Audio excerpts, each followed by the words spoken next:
My name is Tilde for those of you that don't know me, and I am the founder of womanars.com. So the whole idea of Womanars is has been to inspire, educate, and connect women all over the world. And I've been working on this for the past 4 years, launched our first website in 2011, and really have learned the ins and outs of video production, interviewing people, editing, all those sort of things. I mean, I did not know anything, guys. And so I had to kind of just fly by the seat of my pants the first few years and do it. But, you know, along the way, I have met the most incredible women that I have interviewed who have amazing stories. I've interviewed close to 100 women on camera and several hundred women that I've met with on an individual basis, and really learned a lot from them as they have transitioned from, a lot of them have come out of corporate America into now entrepreneurship, or some of them have come out of dire straits from the sex industry and making that transition into a new life, and the resources and tools that have been utilized to help them do that. My whole purpose of doing these interviews is to provide you, the audience,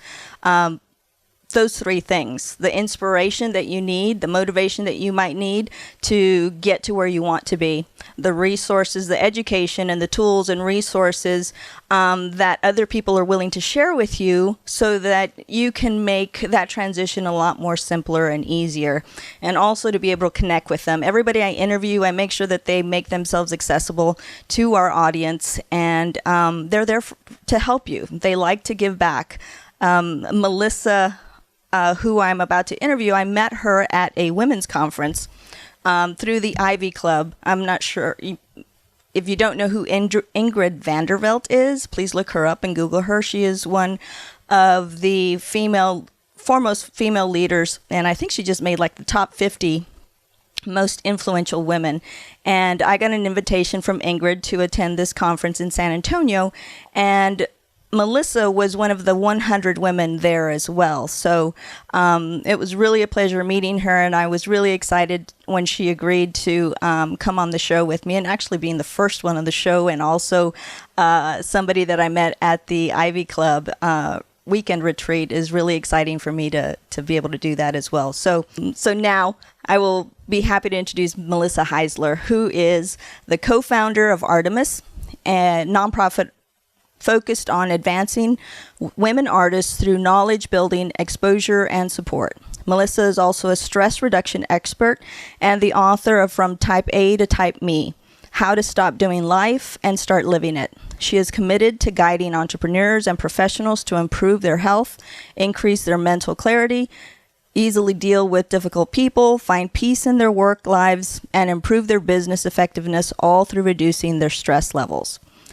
Now, who doesn't need that? Right, Dave? Yeah. Okay. All right. Well, I want to welcome Melissa Heisler with us here today and being our first. Thanks for being here. Well, thanks for having me. I'm excited to be your first guest, and I love what you're doing with Womanars. Awesome. Well, I think we left off, and you were going to be telling us a little bit about what the experience that you had at the Ivy Club retreat. Share that a little bit, because your experience obviously was a wonderful one like mine, but you may have had some other aha moments that I did. You know, I don't think it was an aha moment, but the takeaway that I had from that weekend was the power of the women in the room. And it was really a safe environment for women to show up. I think when we see, and those in the corporate area or wherever it is that you're working, and this is no offense, but when there's men in the room, women tend to sit back and listen and wait their turn, where with only women in the room, I think there were 2 men, it really gave freedom for us to show up 100%. Yeah. And so I think that was my big takeaway, was to really see the power and the ideas and the voices of these women when they're allowed to actually express them. Right. Yeah, you know, I've been through a lot of leadership conferences and leadership training and things like that. And I really, for me, being in a room full of that type of energy that you were describing was really empowering and inspiring. And I love the fact that so many of them were eager to collaborate and to help in any way. Yes, well, that's how we got together as well. I think there were a lot of connections where there was a shared passion. And it wasn't just the collaboration. I think women are naturally collaborators when they're left to their own devices and not pushed towards that success, me kind of viewpoint. Right. But what I loved was even for the very for-profit companies that were at that event, they all had a nonprofit or a I want to make the world better by doing X mentality. Right. Yeah. And so that was really inspiring to have all those women really trying to do something to improve the world, the lives of children, the lives of women, and the world overall. It was very inspiring. Exactly. And that's why I really look forward to everything that Ingrid and her group are doing for empowering 1 billion women for 2020. You know, I think it's one of those type goals that you need to rally other women around, and she's doing a really fabulous job. So if you guys haven't heard of EBW 2020, please Google it. Google Ingrid Vandervelt to find out a little bit about her and the amazing work that she's doing. So I'll give her a plug for all the hard work that she's doing for us as well. So now let's talk a little bit about your book and how you came up with it. I mean, I think a lot of times we go through some things ourselves that kind of spark that inspiration for a book. So what was it for you that made you write the book? It was absolutely experience that created this idea that I wanted to share. I spent 20 years in corporate America, and I was the perfectionistic hard worker, putting work above everything else, and I was physically exhausted. I was having pain, I was having inflammation, I was having some issues, feminine issues. And I was going to doctor after doctor trying to figure out what was wrong. I thought I had cancer. I thought I had some undiagnosable disease. And I couldn't find any kind of assistance anywhere. And I left I kept going, and I tried this medication and that one. And after years of trying this, one doctor actually went to me, well, let's give you a hysterectomy at the age of 30. Oh my Maybe gosh. that will help. And I said, maybe? I don't think so. So then I started to, explore the alternative world and tried acupuncture and Reiki and all these things I had never heard of before. And I still couldn't get rid of my pain. And there was one day I was receiving a massage, and my massage therapist was very into going to Peru and working with the shaman, and it was really out of there for me, with my very staid, straight corporate Americana mentality. But it was interesting to listen to. And this one day she mentioned that this shaman, this local medical professional, spiritual professional, cured a man of cancer. And I said, if he could do that, he's got to do something for me. And the next thing I know, I took a flight to Peru to spend 10 days with a shaman, and I did receive an amazing healing down there. All my physical symptoms went away. I think I was relaxed and centered like I don't know if I've ever been in my life. But the aha for me wasn't that experience in Peru. It was when I landed back in Miami and had to get my luggage and go through security and go through customs and try to find my flight. And I noticed all the symptoms coming back. Oh, wow. And it was at that moment that I realized I was the one creating the pain in my body. I was the one creating the pain in my life. And that I had the power to also release myself. And so in my own journey, learning how to release that pain, learning how to create the life that I wanted to, that's where the idea for this book came in, is I wanted to share it with other people. Is how do you actually take back your life from stress?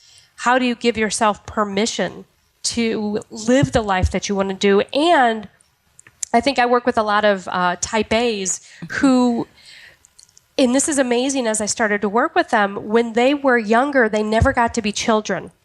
Yeah. And so there was a whole component of them that they didn't get to explore and play make-believe and try this persona on and that. So when they're 40 years old and trying to figure out what I want to be when I grow up, they have no history of that. And so it's also helping people to uncover what is it, who are they really, and what is it that they really want. So, it was my personal journey and my desire to help others that I see in pain to be able to release that pain, release that stress, and really capture the lives that they want to lead. Yeah. That's beautiful.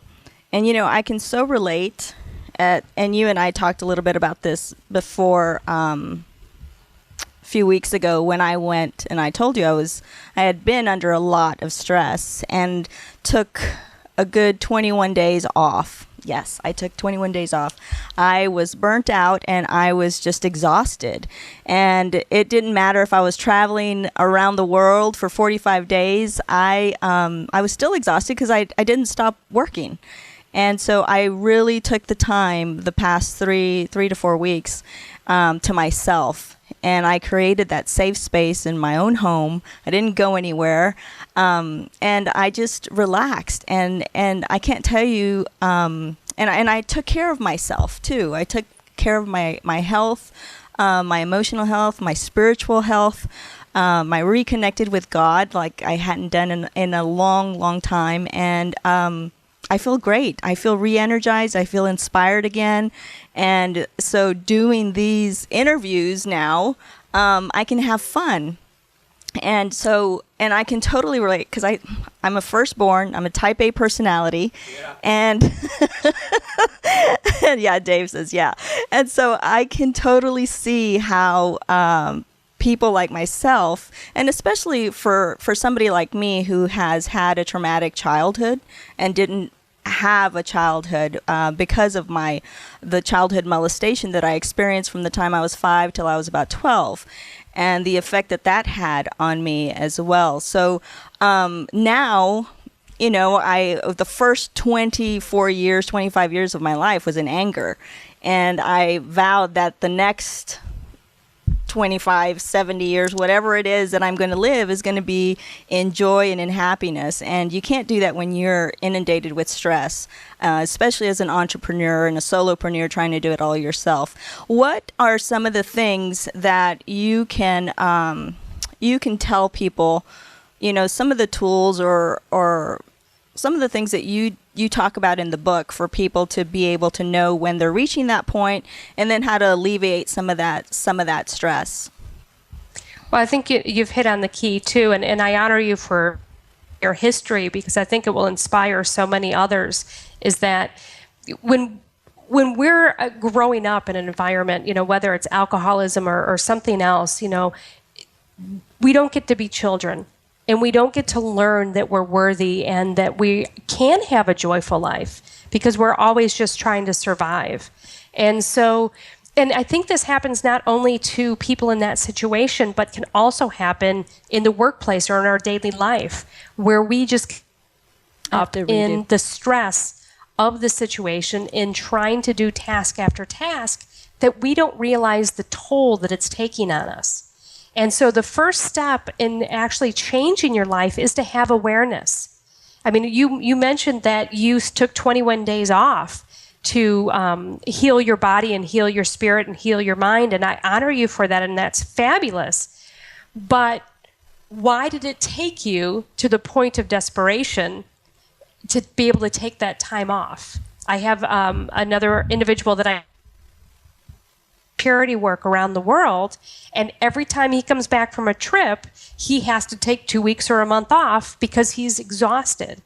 And I think the key is for us to notice our burnout before it becomes burnout. And so the first thing to notice is, are you going for that cup of coffee? Do you wake up in the morning exhausted? Are you being, snippy with those people that you love? Are you being fully loving, engaged, or are you not? And just having that awareness will start allowing you to see then how can I change? Where is it that I need to shift? And to keep you from getting to that point to either have to take 21 days off, or in the case of myself, have these amazing, horrible medical issues, for me to finally say, oh, you know what, I got to do something different. So I think having that moment by moment awareness is the first step to really making a change. Mm-hmm. So what, I mean, because I know for myself, I didn't listen to those little hints. You know, they get louder. Yeah, you know, I mean, not waking up, you know, and not wanting to get out of bed. I mean, I really felt like I was spiraling into a depression, which is not me. And, you know, and not being focused, feeling foggy, all those things that are not fun to do life, you know? So what are some other things that you can recommend for people that that might be triggers that they're not aware of? You know, the silence, maybe not so much the voices or the physical aspects of, you know, feeling emotionally and physically exhausted all the time, lethargic, those types of things. I mean, emotionally, what is happening to people that should get a clue that they're burning out? Well, I think it helps to understand the physiological aspect of it. Mm-hmm. Is that stress is not necessarily a bad thing. It's actually something that's there to help us. The problem is that we never release the stress. So if you see two ducks that get in a fight, you know, they'll start squawking at each other and attack each other. And when they're done, they go their separate ways and then ruffle their feathers and then go back to calm. Right. So they've basically released the stress. What we do as humans is we wake up in the morning and go, oh my God, I've got so much to do. So we're already creating a stress atmosphere. Then we panic about bringing our children to school and we rush to work and rush through traffic. And then we worry what the boss is going to say. And it builds and builds and builds. And we never take it down a step. We never release. So the first thing to do is to be able to catch those builds, is to actually build into your day places where you stop, where you put a pin in it and say, you know what, I'm going to take, even it's 15 seconds, to be able to center back to release that stress. One of the ways that I do it is I do a prayer before I eat. And it doesn't need to be a prayer, but it's a moment of stopping and saying, and number one is being aware what you're eating. Right. So that's another thing, you know, as far as where you can see that stress is in your life is by what you're eating. But a lot of times we'll go through and won't even notice what we're eating. So being able to put a break in throughout the day before you eat, you know, whether it's taking 3 big breaths, a prayer, or just taking a pause, that will help you release some of the stress that you've built up and help you be more aware in the moment. So it's really not brain surgery to be able to release the stress. It's really reframing how you go about your day. I think many of us feel like we're not in control of our days, that we have to do this for the children, we have to do this for the boss, we need to do this to get our mortgage paid. Right. And so it's everything outside of ourselves. It's everything we need to complete, we think we need to complete. Where if we can refocus on ourselves and see that we're choosing to take our children to school, right, that we can get the job done at work, but we don't have to do it from a point of stress. Mm-hmm. If we focus on ourselves versus the things to do, we can start taking control back of that stress and of our days. Right. And I think you're so right in that like before I took the sabbatical, it was really, I was thinking about work in a totally different way. I was not looking forward to it. I was not looking forward to exercising. I was not looking forward to eating right. But as soon as I changed my mindset about it and the perception that I had about wanting to be healthy and holistically healthy on a spiritual, physical, and emotional level, and willing to do the things that I knew that my body and my spirit was telling me to do, it made all the difference. To where now I'm working out, I'm meditating every morning, I'm doing the things that inspire me and that reconnect me with God on a daily basis, and then I go to work, and I am determined not to get into the same sort of spiral that I was in before, and just feeling like I had to be busier, that if I wasn't doing something, I wasn't being productive. And I think so many of us get trapped in that, especially as a solopreneur, as an entrepreneur, feeling like if you're not doing something relevant to your business, then you're being lazy, or you start hearing all these negative self-talk. And just a little bit of a mind shift with that goes so far in actually being able to reestablish yourself and that connection and the rejuvenation that we need to continue doing the work that we're doing, and continue to be inspired by it. Right. I think there's this passion for doing, especially in our Western society, and our electronics have made it worse.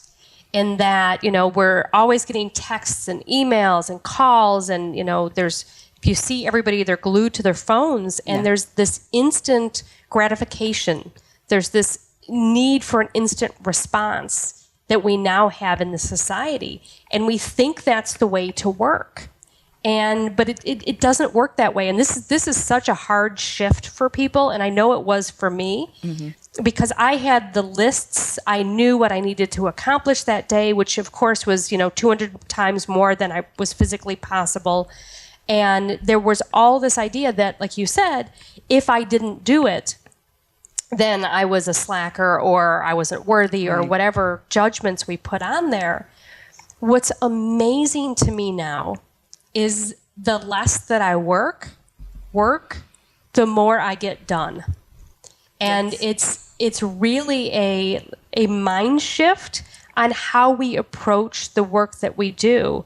And I've seen this with people who are caught up. I've seen it with myself, but recently I saw it with a client of mine who started a new business, and is really overwhelmed. They want to do really good work because they don't want to lose their new clients. And, there's a lot of pressure going on when you start up a business. But the pressure itself, the pressure he was putting on himself, was actually clouding his mind. Mm-hmm. And that's something important to understand with the physiological part of stress, is that when we're in stress, our subconscious mind, our lizard brain takes over. Because if you were being chased by a saber-toothed tiger, you don't want to sit through, I could run, or I could hit it with a stick. Let me think about what my reaction would be. No, our brains immediately go to this file house of, this is what I do in a stressful situation, and that's when you realize you're running before you're running. Mm-hmm. The problem in our modern age is when we're stressed and we're trying to do, our brain goes to that file center. And so we're not being conscious. We're not consciously going about our day. We're just going through the routine of what filed away on how to handle these circumstances. And so we're really not efficient. If you really want to be efficient, you do it from a place of being centered and not stressed. And you do it from a point of you can actually get more done from that place than you could from that do, oh my God, I got to get this done, because you actually shrink time. You don't make it work for you. Right, exactly. I mean, I can attest to that. Amen, sister. And that's so true. I mean, the amount of stress that we put on ourselves is incredible. Because nobody's holding us with a gun to our head, in that you have to do this or you have to do that. So I totally agree with you on that. Go ahead. Yeah, and I was just going to say on that point is that's a great way to try to reframe, is to sit down for a little while and say, who do you think actually has a gun to your head? Right. What are those voices telling you need to be this way?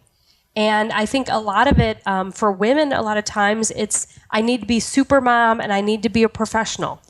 And so there's these expectations we put on ourselves that we're not worthy unless we're Martha Stewart at home and I don't know who you want to say at work, but that you're this perfect, amazing woman at all times. And it puts expectations on us that are not realistic. And then what I also found as I went through my transition is I was putting expectations on myself that I didn't actually honor. That this is not what I wanted to be. Right. And so when you look at the life that I used to be, where, oh my God, I was trying to get that next title, I was trying to move up in the company, do those things that you're supposed to do down that professional track, it wasn't rewarding to me. Yeah. And so it's really important to look at why you're doing what you're doing, seeing if you're trying to put your self-worth into your actions and actually on getting your self-worth and seeing that's inherently in you, not in what you do. And then getting really clear on what it is that you value. What is the life that you want? Yeah. And, I think that, you talk about value and self-worthiness. I mean, we could talk about that forever, right? I mean, because there's so many things that are critical to really figuring out why we don't feel worthy and how to feel worthy, but also the values that we hold. And I think coming from a corporate environment and transitioning into entrepreneurship, it's critical for us to learn what those values really are. Especially in entrepreneurship, as we build a team and as our businesses grow, what are the innate values of our business, of our personal life, and to be able to identify those so that we cultivate a culture in our business that reflects those values. Correct. And that's the amazing thing that you can do as an entrepreneur. You can create a new way of going about business. Yeah. You can look at every business you've ever worked for and said, this stuff is great and this stuff is horrible, so this is what I want to put in and build into my business. But you need to give yourself permission to do it. There's a lot of gurus out there that want to help you start your business, but they've got the formula. Right. And they say, well, you need to do this and you need to do that, and here's the structure. But if that structure doesn't feel good to you, create your own. There is not one way to go about business out there. And in fact, the can be yourself, the more successful you'll be. Yeah, I had an experience early on in my business where it was the first time I was being paid to speak. And so I thought I had my PowerPoint and I had my, professional suit on, and it was that I was supposed to speak as a coach and look as the expert. And I was really stressed about the whole thing, which is ironic. And so I got up and I started doing my talk, and I was so inauthentic because it was not me. And you could hear the crickets going, as I'm speaking. And as fate would have it, which is a beautiful thing, the fire alarm went off. And the entire building had to be evacuated. Oh my God! which actually saved me. Yeah. Because I went out there and I started talking to some of the people who had come and found out what they wanted. And that one-on-one thing is really where I love to be. Yeah. And once I could talk to them one-on-one and why they came and what they wanted, when we got back into the room and surprisingly people came back, I actually I threw everything out and started talking with them because I knew what they needed to hear then. Yeah. But I was being authentic in myself, not in what I thought I had to. Yeah, that's great. One of my favorite tools for values, and you guys should check it out if you haven't already done so, is the VIA survey, the Values in Action survey. It's a free survey that you can take, so jot it down.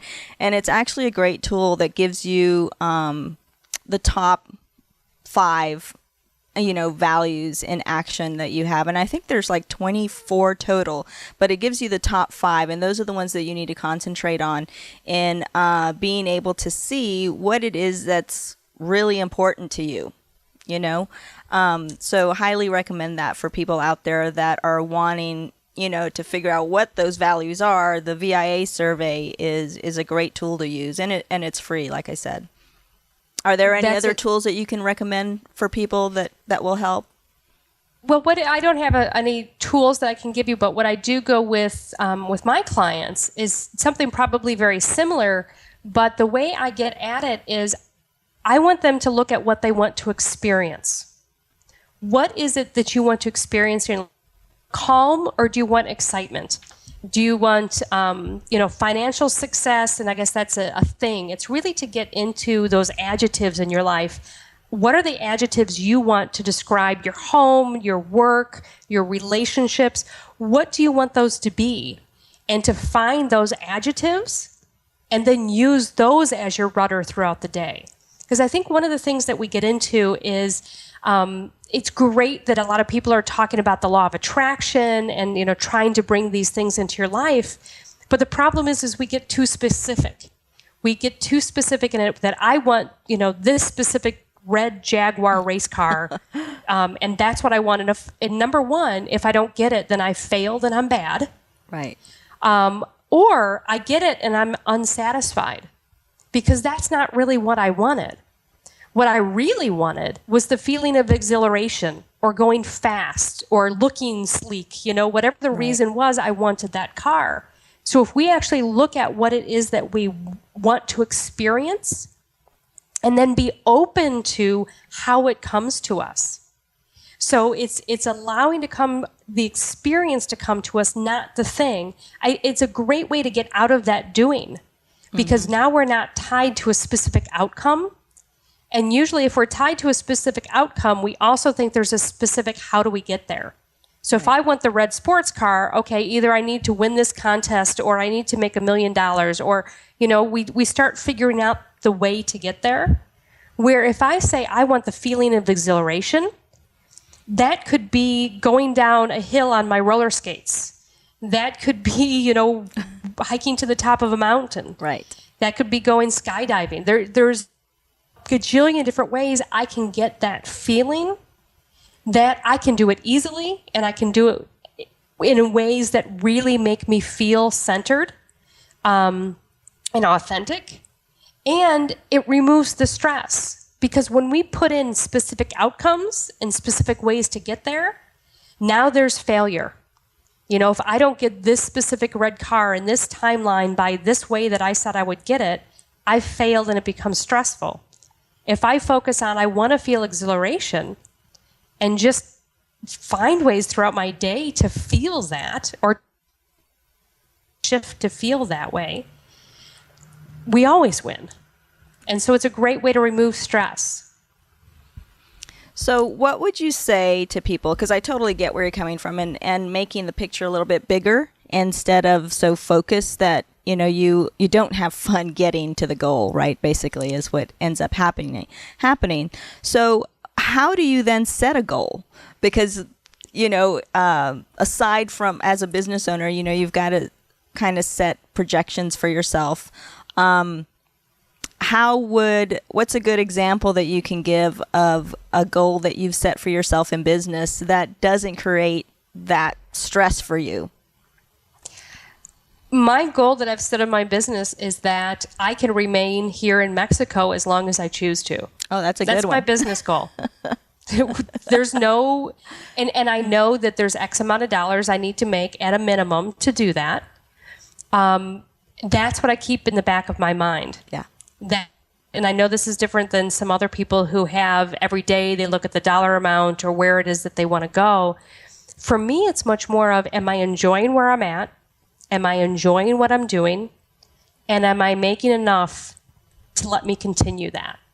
Right. And so for me, and I know some other people are different ways, but for me, the stress of having a number and because I used to go that route that, okay, well, I used to be making X amount, so I should make X amount now. And to do that, I have to do seminars and workshops and webinars, and here's all the things that coaches do. Right. I didn't want to do those things. They didn't feel good to me. I never executed them well. I didn't know how to do them. I didn't enjoy doing them. And once I really embraced and said, I love one-on-one work. That's where I excel. That's where I feel good. That's where my clients get the best that I can give. Mm-hmm. And I said, that's what I want to do.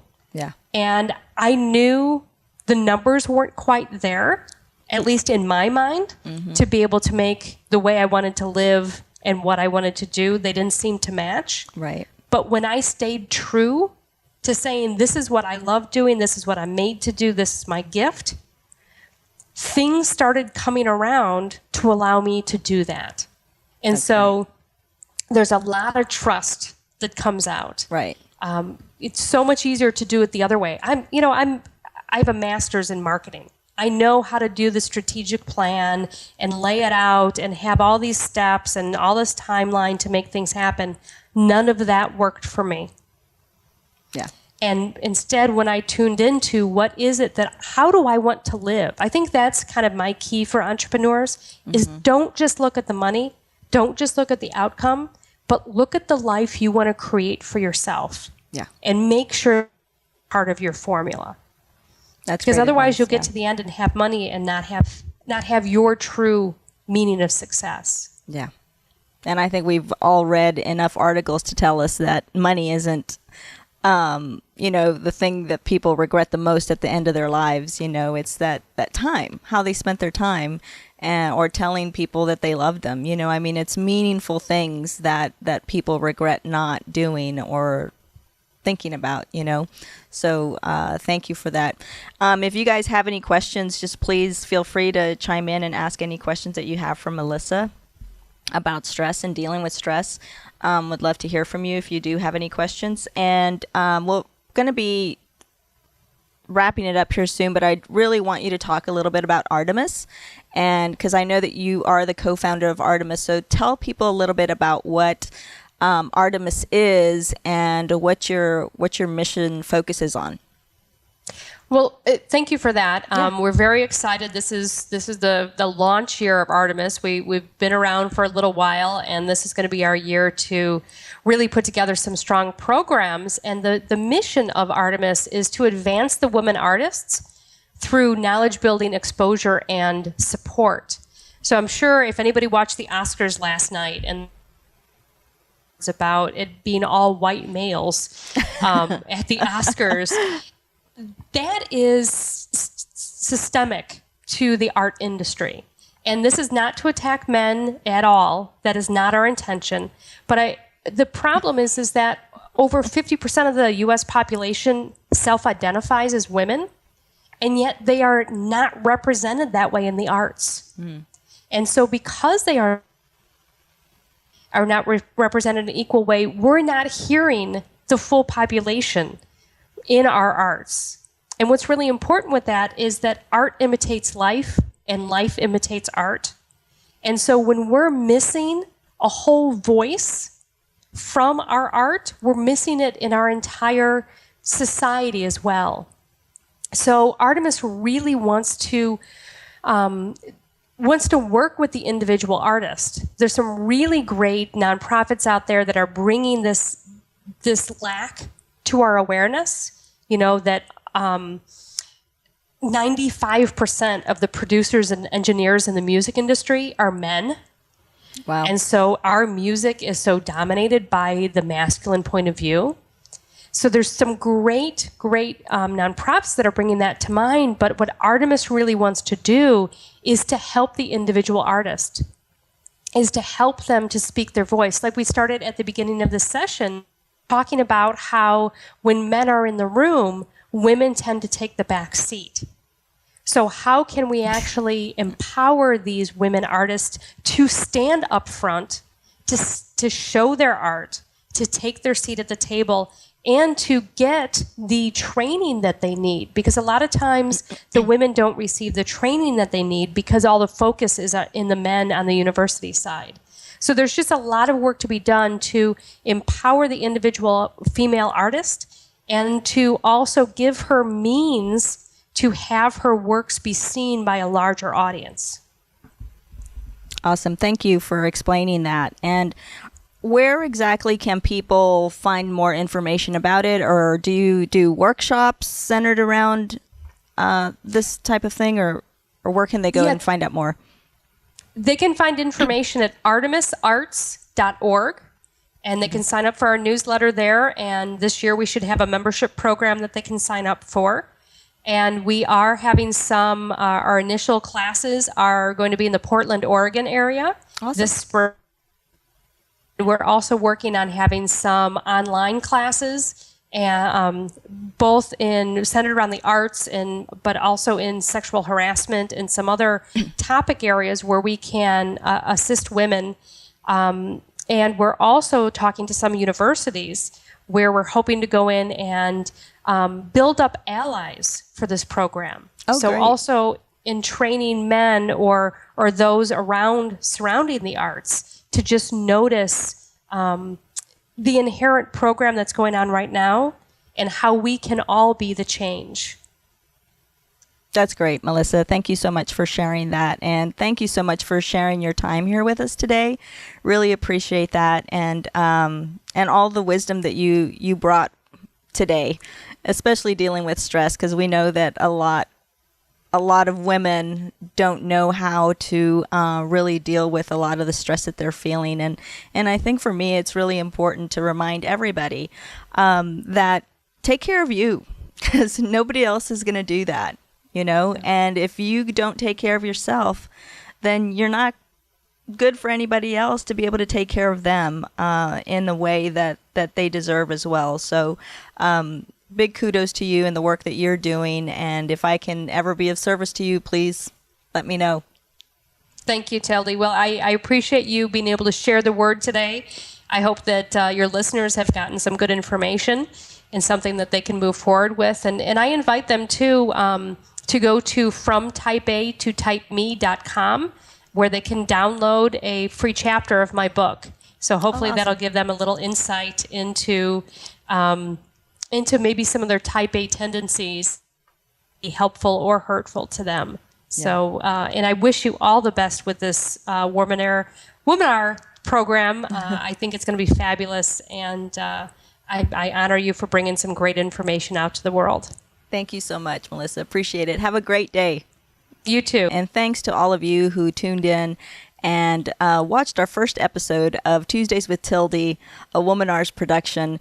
If you would like to follow us on YouTube, please do so. The channel is Womanars, and subscribe there. Or you can just go to womanars.com and subscribe to our newsletter and subscribe to our YouTube channel there as well. So thanks, guys. Appreciate your viewership.